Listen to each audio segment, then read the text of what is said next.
Siapa tak kuat jangan tengok video anak gajah yang menyedihkan ni. Kisah pasal anak gajah Erin ni memang sangat sedih. Dah lah kena tinggal dengan ibu dia, kena tinggal dengan kumpulan gajah yang lain.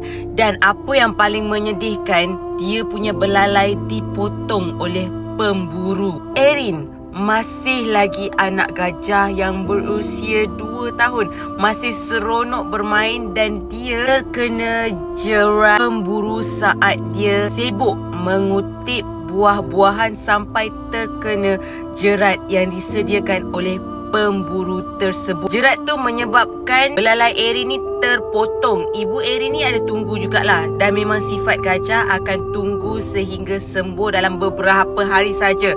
Kalau diorang tengok kondisi anak tu makin lama makin lemah, diorang akan tinggalkan anak tu. Lepas tu si gajah Erin ni dia menggunakan kudrat dia yang masih ada, pergi dekat kampung yang berdekatan. Mungkin nak minta pertolongan daripada manusia kot. Tapi keadaan gajah Erin ni sangat lemah, demam, busuk, berulat. Malah dekat dia punya belalai tu dah berair kemerah-merahan walaupun dah tak ada darah.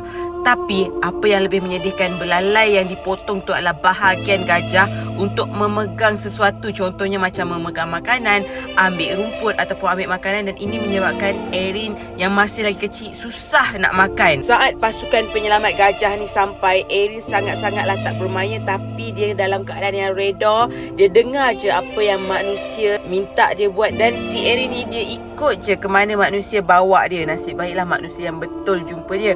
Tapi perangkap yang dipasang tu sebenarnya untuk jerat haiwan seperti babi hutan ataupun macam apa tu nama dia, rusa. Gajah ada terkena juga dekat kaki, tapi itu tak memberikan kecederaan yang teruk. Tapi mungkin sebab Erin ni masih lagi baby dan terkena dekat dia punya bahagian belalai masa dia nak ambil buah yang ada dekat perangkap haiwan yang dipasang oleh pemburu. So kisah ni sangat-sangat sedih. Sampai sekarang Erin cacat, tak boleh guna belalai dia tu.